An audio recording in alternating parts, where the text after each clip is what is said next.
Volevo essere un goleador e invece sono solo Ekkelenkamp.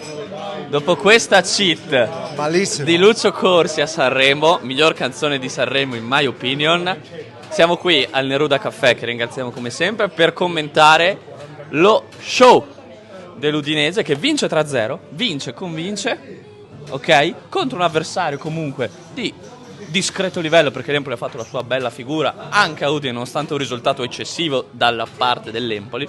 Però poi l'Udinese ha fatto una gran partita, una gran vittoria e ha dato veramente tanti bei segnali che poi adesso andiamo ad analizzare. Ma prima di analizzare, saluto i miei ospiti, a partire dall'ospite più importante, Stefano. Ciao Stefano, come stai? Bene, oggi bene. Oggi bene. Sì, ormai bene. Bene. Casualmente c'è anche Jesse Specogna. Ciao, e Jesse. Jimmy Mattori. Sono sempre qua, buongiorno a tutti. E c'è anche Jimmy, ciao Jimmy. Certo, è sempre un piacere stare qui con voi. Allora, ritorniamo alla partita. 3-0. 3-0, Un Udinese sì. che ha dimostrato una cosa. Con questo 4-4-2 ci sa stare in campo, si diverte anche a giocare e soprattutto possiamo vedere veramente un'idea di progresso anche a livello proprio di idea dell'allenatore, perché è la terza volta che mette questi esterni camuffati, diciamo così, e in my opinion la partita contro l'Empoli, i due migliori in campo sono stati Ekkelenkamp e Atta. Casualmente i due esterni un po' mascherati, ecco, definiamoli così. Questo 4-4-2 funziona. È vero che noi tutti sognavamo un tridente vero, no? Un tridente magari con anche Sanchez in campo, però effettivamente poi bisogna dare ragione a Runes, perché questo 4-4-2, come dicevi tu, atipico, perché poi vai a vedere che Atta e Ekkelenkamp non sono due esterni come le leggi del calcio vorrebbero, sono due esterni molto atipici che vengono dentro il campo, che si inseriscono, quindi c'è molta fluidità all'interno di questo modulo, danno risposte importanti. Ekkelenkamp, che a inizio stagione diciamo ma che tipo di giocatore è, no? È vero che ha fatto scuola Ajax, è vero che con l'Anversa ha fatto la Champions League, ma la prima parte di stagione era tutto da decifrare. 4-4-2 gli viene cucito un po' addosso questo ruolo nuovo. Lui è un giocatore molto versatile che si è adattato. Buongiorno intanto. Grazie mille. E ne esce una bella partita di Ekkelenkamp. 2 gol, sono 3 in 2 giornate, ed è una crescita esponenziale di un giocatore che finalmente sembra aver trovato la sua dimensione. Tra l'altro una doppietta di un centrocampista mancava ai tempi di De Paul 2021, quindi insomma è passato un po' di tempo. Mi è piaciuto anche Atta, che ha molta qualità nelle giocate e sta crescendo nella consapevolezza anche lui di partita in partita, ma poi è stata una prestazione collettiva che è positiva. Ha giocato bene anche Lovris, no? Sontuoso a certi tratti, onnipresente un po' in tutto il campo. Di Castro cosa vuoi dire? È un punto fermo e spesso ne parliamo troppo poco, lo diamo per scontato ormai Castro. Toven ha fatto il Toven, ieri giocate da vero numero 10. Luca ha preso palo ed è uscito un po' incazzato perché lui vorrebbe fare sempre gol. Qualcosina da registrare, ecco, nella difesa, perché diamo anche merito all'Empoli di quello che ha costruito delle nitide palle gol, occasioni che non è riuscito a sfruttare, occasioni che avrebbero potuto riaprire una partita o cambiare il corso degli eventi. È andata bene. Lui, ecco, l'unico neo è non puoi concedere certe occasioni così, perché sei qua a me e Colombo magari va tutto bene come è andata ieri, se di fronte ci trovi un centravanti diverso rischi, quindi ecco, magari l'unica cosa da registrare di una partita di ieri che è stata perfetta, una domenica che è stata perfetta, è forse qualcosina in fase difensiva. 3-0 netto, 33 punti che vogliono dire praticamente una salvezza. L'anno scorso 33 punti ce li avevamo a 3 giornate dal termine, quindi vuol dire che c'è un miglioramento netto, c'è una crescita netta. Da qui alla fine poi ho detto adesso c'è solo spazio per divertirci e cazzo amari per Runeic, perché ci sono tanti giocatori che vogliono entrare, vogliono giocare. Si è visto anche come è entrato ieri Alexis Sanchez, con la grinta, con la voglia, avrebbe voluto segnare in tutti i modi, non ha avuto l'occasione, però ha fatto quando si è messo a giocare, ha fatto capire di che pasta è fatto, ma lo stesso Iker Bravo, tratto bene anche lui Modesto, insomma la rosa è molto molto ampia e da qui alla fine saranno anche cazzi di amari di Costa Runic e ad avercene di questi cazzi per gestire una rosa ampia e affamata, perché tutti vogliono dare il proprio contributo, tutti vogliono essere protagonisti. Ma per quanto riguarda la partita di ieri, ne avevamo parlato anche settimana scorsa. Io un po' attendevo al varco l'Udinese, no? Perché contro il Napoli fa la grande prestazione, poi però non è facile andare a riconfermarsi in uno scontro contro una squadra comunque temibile come l'Empoli, che veniva sì da sconfitte ma da buone prestazioni. Il risultato 3-0 probabilmente è troppo una punizione forse per la formazione di D'Aversa, però credo che l'Udinese comunque nel complesso abbia sicuramente ampiamente meritato la vittoria e ha risposto presente nella prova del 9 alla quale appunto la squadra era chiamata, quindi bene così, un'ottima prova di maturità da parte della formazione di Runjaic. E per quanto riguarda i singoli, insomma, ne parleremo anche dopo. Stefano ha già fatto tanti nomi, però appunto vorrei rimarcare Cosa Jesse da ricordare? Noi arrivavamo alla gara dell'andata Castellani, dove eravamo anche presenti, che eravamo appaiati all'Empoli, no? E si pensava, no? Non si capiva ancora quale poteva essere la dimensione di classifica dell'Udinese, no? Che aveva sorpreso all'inizio, poi un calo, e si diceva ma questa squadra in realtà non è che abbia tanto di più di quella dell'anno scorso, soffriremo fino alla fine, bla bla bla bla bla. Invece io credo che partite come quella di ieri, ma anche quella col Venezia, abbiano creato quella distanza netta tra chi sta dietro e soffrirà e chi come l'Udinese può fare un campionato diverso. La vittoria di ieri, la vittoria con l'Empoli e di mezzo l'ottimo pareggio contro il Napoli ti permettono di stare stabilmente nella parte sinistra della classifica.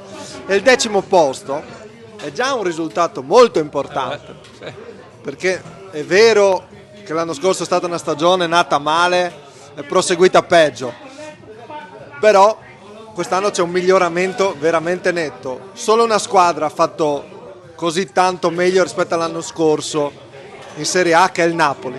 Poi c'è l'Udinese di Costa Runic, quindi io l'ho criticato, l'ho stuzzicato nell'ultimo mese Costa Runic proprio perché volevo un cambiamento da quel 3-5-2 che non mi piaceva. Il cambiamento è arrivato e adesso gli dico veramente bravo Costa, stai cambiando l'Udinese e l'hai portata comunque in una dimensione diversa, però non accontentiamoci, perché ripeto, da qui a maggio c'è molto molto spazio per divertirci e vogliamo divertirci. Sì, prima di passare un attimo la palla anche a Jimmy, volevo fare giusto un appunto su questo modulo che a me piace, questo 4-4-2 con un centrocampo davvero ibrido, intercambiabile, dove Kellenkamp, che partiva come esterno di destra, lo troviamo al centro. Lasciamo stare il secondo gol dove c'è stato appunto quel tiro anche sugli sviluppi del calcio d'angolo, però il terzo gol era sulla respinta del portiere in posizione centrale, quindi a me piace questo tipo di discorso e questo tipo di gioco con degli esterni che sono dei centrocampisti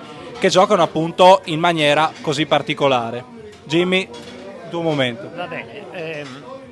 Ora, nella partita di ieri ho apprezzato molto il rientro di Eisibue, e lui giocando da terzino secondo me rende al meglio, perché poi ha velocità nelle gambe, riesce anche a salire con più facilità rispetto a Christensen, che non lo fa anche perché mentalmente non è portato a farlo, avrebbe bisogno di tempo per modificarsi. L'altra cosa che dà un senso alla progettualità dell'Udinese, di Ingler e del nuovo corso, è anche il fatto che ieri un dettaglio era che erano stati schierati da titolari 5 giocatori arrivati in questa stagione, perché alcuni sostenevano che erano tutte mezze figure che avrebbero portato pochissimo o nulla a questa squadra in più, se non il fatto di aver allungato la rosa. E questa è una cosa importante, perché dimostra che si crede in quello che si sta facendo. E Kellenkamp ha fatto una splendida partita e sta mettendo a tabellino, diciamo, quello che noi ci aspettavamo, perché la delusione su Kellenkamp non è mai stata sulla qualità del gioco che sapeva proporre, ma sul fatto che ci aspettavamo tutti che 4-5 gol che potenzialmente nelle gambe ha e ha fatto ogni stagione, adesso si sta allineando, se riuscisse a farne ancora un paio farebbe una stagione positiva, e fare una stagione positiva in Serie A il primo anno quando si arriva non è facile per nessuno, quindi ci sono stati degli aspetti buoni. Poi il 4-4-2 io lo vedo come un'evoluzione, non credo sia il passaggio finale. L'obiettivo di Rooney è creare una squadra offensiva e secondo il mio pensiero lui sta usando questo 4-4-2 come base per trovare gli equilibri e poi proporre non l'attacco a 3 ma un 2-3-1 con degli esterni che possono essere Ekkelenkamp, che sa fare il trequartista e quindi puntare anche la porta, e magari uno a destra che riesca a integrarsi in quel tipo di ruolo. Quindi ho visto delle cose molto positive. Positive, esatto, è un po' quello, anche la classifica, ne abbiamo parlato bene, ne ha parlato bene anche Stefano prima, e positivo secondo me è anche proprio l'umore in generale, no? Io ho visto proprio di nuovo i giocatori contenti, felici, un Toveni ispirato, e quindi se Toveni è ispirato la squadra gira, è inutile che ce lo nascondiamo. Posso dire una cosa? Vai. Florian, fammi un piacere. Quando il Nigno è solo, passagliela. Questo Nigno. Passagliela. Lui è qui, ce l'ha qui. Cioè, il ce l'ha Nigno qui. correva col braccio alzato. C'aveva il braccio. Capito? Magari per fare. C'ha il braccio alzato tutto il tempo. Ragazzi, fallo segnare. Sei Florian Ciao, Thauvin, ragazzo, sei fallo lì. segnare. Non segni da tanto, penso che lì anche un po' quel C'era sano quando- egoismo no, dell'attaccante. Alla fine c'era l'occasione che lui ha forzato il tiro, che c'era il Nigno nel mezzo col braccio come diceva un famoso video della Jalabas, aveva il braccio in piedi, quindi povero, sai che è un po' il mio Totale d'Achille anche, definiamolo così. No, invece Nigno. molto, molto bene, ed è stata una piacevole sorpresa perché penso che è stata la mossa che ha spiazzato tutti quando ha cambiato modulo, e questo attacco. Noi abbiamo parlato tanto di Ekkelenkamp, giustamente, perché comunque è un ragazzo che sta prendendo anche confidenza con il gol, perché sono già 3 gol, anche il modo in cui li ha fatti, no? Sempre nel posto, a parte il gol con Napoli che è bellissimo, ma i 2 gol con l'Empoli nel posto giusto, al momento giusto, mettere la zampata, cioè lì anche avere un po' quella concezione di cosa ti sta succedendo attorno, no? Quindi anche quella è una cosa positiva. Però in particolare a taglio volevo sottolineare che secondo me è stato veramente uno dei migliori in questo ruolo atipico, perché ovviamente nessuno a inizio stagione si aspettava potesse giocare lì, perché diceva ma è un mediano, è una mezzala, e invece stiamo scoprendo che è anche un esterno, perché in questo modo di interpretare il 4-4-2 un giocatore come te è fondamentale, perché ti mette fisicità, ti mette corsa, ti mette gamba, ti mette qualità poi, perché dopo è un giocatore che taglia dentro, gioca dentro il campo e ha quella qualità di palleggio poi per creare superiorità numerica, ma allo stesso tempo dopo è il primo che ti si allarga a coprire in difesa e a tornare dietro, quindi ti dà un po' quella multidimensionalità, la definisco così, che magari un esterno classico, ecco, pensiamo così, non ti riesce a dare, no? Penso a un Rui Modesto, sempre pensando a quelli che abbiamo in squadra, cioè un Rui Modesto starebbe sempre largo. Invece in questa nuova idea, se Ekkelenkamp da una parte funziona per tutti i motivi che abbiamo detto, dall'altra parte bisogna dire che Atta, ragazzi, c'ha anche la tecnica poi per fare quel ruolo. Sai che adesso, ti dico, è un problema più che altro adesso di abbondanza, perché l'Udinese ieri si permette di tenere fuori, al di là di Sanchez e Bravo, permette di lasciare fuori Christensen e Pagero. Io credo che in tutte le squadre dalla metà di classifica a destra e forse anche in alcune della metà della parte sinistra sia un titolare Martin Pagero per quello che ti dà, no? Ieri comunque è entrato bene, e anche Christensen è un giocatore che non tutti possono avere, e l'Udinese si permette di tenerli fuori, e questo è un lusso, è veramente un lusso, e adesso sarà una questione molto di gestione, perché è vero che Rooney ci ha trovato forse una quadratura del cerchio, forse ha trovato un 11, però comunque ci sono tanti giocatori e quindi ci sono anche le possibilità di cambiare di domenica in domenica, ma anche all'interno della stessa partita. Quello che mi è piaciuto ieri è che nonostante il 3-0, nonostante insomma la partita fosse a un certo punto ben incanalata, si è cercato sempre di cambiare in maniera costruttiva, di andare a inserire per fare ancora di più. Questo secondo me è un atteggiamento che avevo visto nel primo Rooney, poi per un periodo non l'avevo più visto, e adesso complici anche i risultati sto tornando a vedere. Quindi adesso spetta a Runec riuscire a trovare un modo per farne giocare tutti, perché ci sono tanti giocatori e effettivamente tenerne fuori alcuni non è semplice. Bisogna trovare, ecco, la chiave, il modo per valorizzare tutti. Ieri tra l'altro è entrato anche Pafundi, che sta trovando minuti, e anche lui era stato a tratti non oggetto misterioso, ma come sta andando a Losanna, ha bisogno di andare a giocare in Serie C, in Serie B, insomma pian piano sta trovando minutaggio, quando entra lo fa sempre con maggiore confidenza, è un ragazzo molto giovane ed è giusto anche a lui riuscire a dargli minuti se lo vogliamo vedere crescere, perché pensare che cresca senza giocare è difficile. Quindi dato che la classifica ce lo permette, dato che gli impegni insomma sono credo alla portata, non posso aver paura di Lecce, Parma, sempre rispetto ma non paura. Io mi auguro, ecco, di vedere sempre un'Udinese propositiva come l'ho vista ieri. Sì, sono d'accordo alla fine con quanto avete detto entrambi. Un piccolo appunto su Attà e poi mi pronuncio anche sulla rosa. Attà è un giocatore che a me piace molto per l'eleganza che ha, palla al piede, per il tipo di caratteristiche. E poi se scopriamo un giocatore... È un po' un giocatore alla Jesse, cioè no, capiamoci, no? Attà, cioè quella versatilità... Sì, dai, di agire sia a centrocampo che sulla tre quarti, no? Beh, mi manca fare l'esterno, però quello direi di no, quello non posso farlo.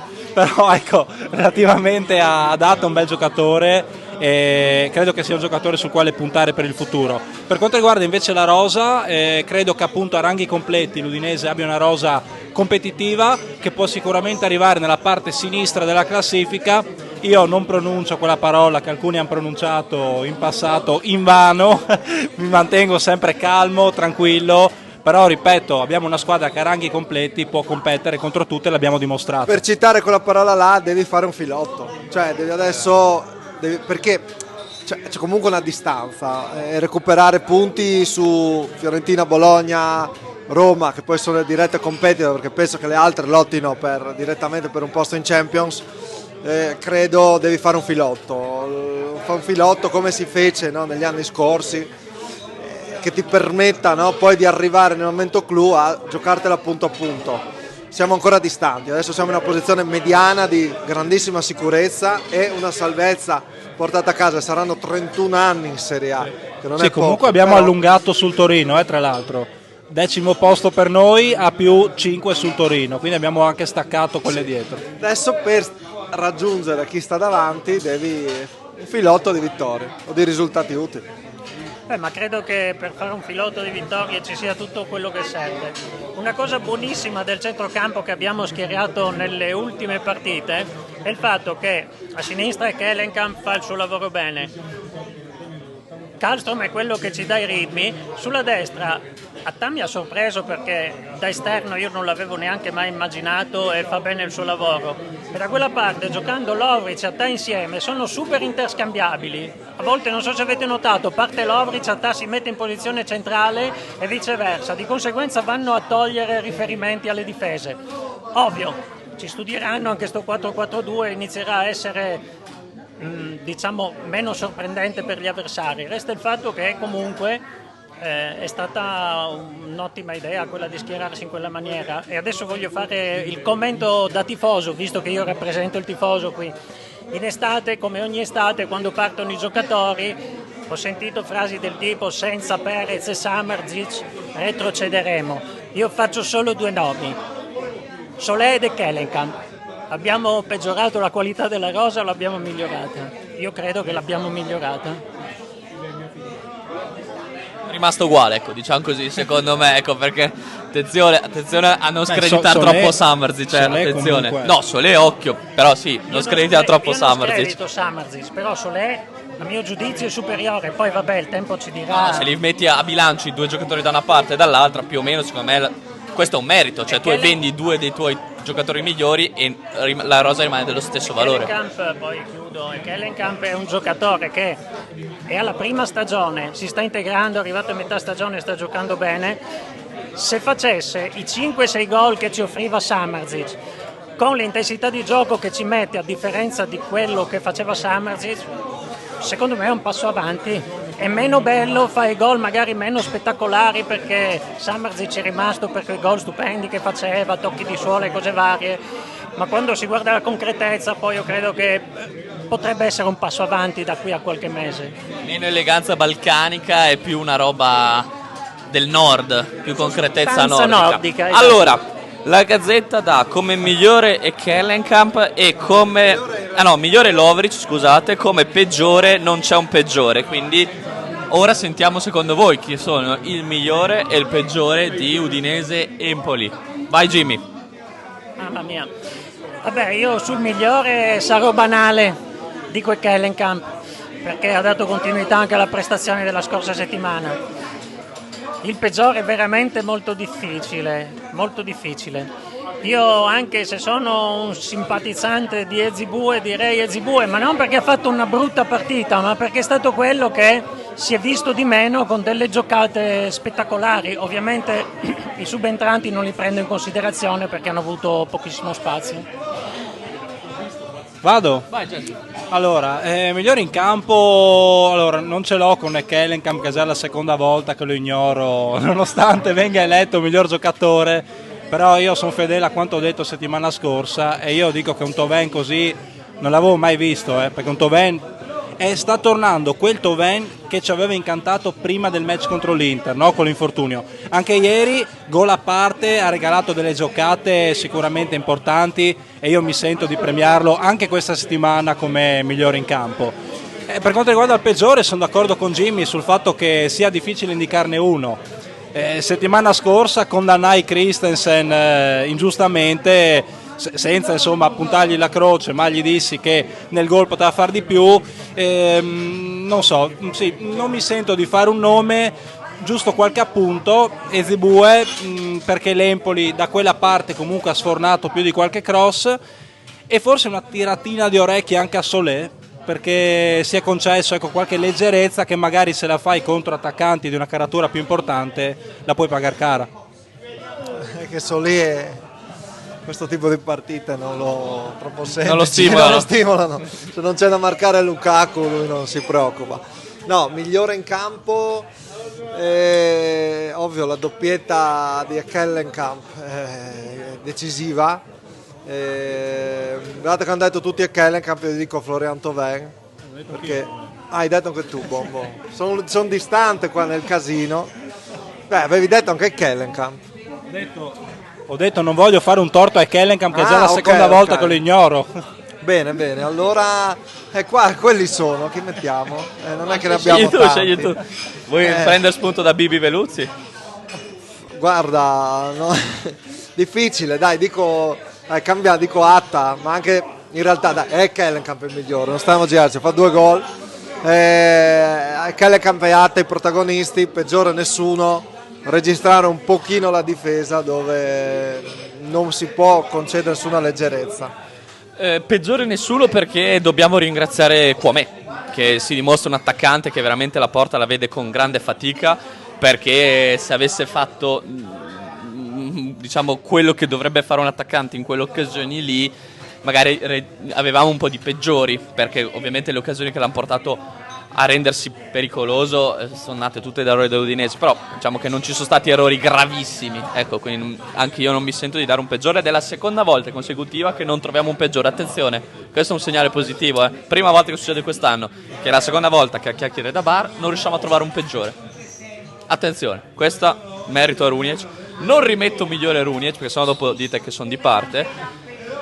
E a Tane abbiamo già tanto parlato bene, quindi io mi confermo e vi seguo a ruote, dico anch'io Ekkelenkamp, perché è un giocatore che ragazzi nelle gambe ce li ha i gol. Cioè noi abbiamo sempre detto che è un giocatore di gambe, un giocatore di qualità. Se riesce ad aggiungere anche i gol, che è quello che fino a questo momento è sempre mancato al centrocampo dell'Udinese, perché Lovric diciamo fa un grande lavoro ma segna poco, Pajero è importantissimo ma segna poco, no, gli altri anni uguale, no? Non avevamo chi faceva i gol, centrocampista che ti faceva i gol, e per una squadra che vuole ambire a qualcosa di più non ti bastano i 10 gol dell'attaccante, ti ci siano i gol anche da altri giocatori, no? Qui soprattutto i gol dei centrocampisti, no? Quindi può essere magari anche in questa posizione, che alla fine diventa un falso attaccante, in quel ruolo lì, può essere proprio lui il centrocampista che ti mette a fine anno quei gol che ti permettono di fare quei punti in più e dopo fare un balzo in classifica. Quindi ne ha già fatti 3 in 2 partite, non è un caso che adesso che sta cominciando a giocare con regolarità titolare ha alzato notevolmente il livello delle sue prestazioni. Secondo me si trova anche bene in questo ruolo, perché è un ruolo dove oggettivamente è libero di andare dove vuole, che è un po' quello che piace a lui, ma soprattutto è molto vicino alla porta. E con un giocatore della sua qualità è chiaro che questo può solo che beneficiare. Detto questo, con grande sorriso dico bene che non abbiamo i peggiori per la seconda volta consecutiva. Ritorniamo a giocare subito, perché oggi è lunedì, si ritorna a giocare venerdì nell'anticipo del prossimo turno in Serie A in quel di Lecce. Ok, un'altra gara tosta, perché il maestro Giampaolo sappiamo che sa imbrigliare bene le partite dal punto di vista tattico, però noi ci andiamo con la convinzione e con la consapevolezza che con questo modulo siamo solidi, cattivi e facciamo paura. Poi dopo può succedere di tutto, lo sappiamo, però questa è la cosa positiva. Detto questo, noi però comunque ci rivediamo lunedì prossimo, ok, anche se si gioca venerdì, sempre qui al Neruda Caffè, che ringraziamo, sempre alla mattina per commentare tutto quello che sarà stato Lecce Udinese. Jimmy, grazie per essere stato con noi. Grazie a voi, è stato un piacere come sempre, saluto tutti. Ciao a tutti. Ciao a tutti. E ciao a tutti. Ciao ciao. Ciao.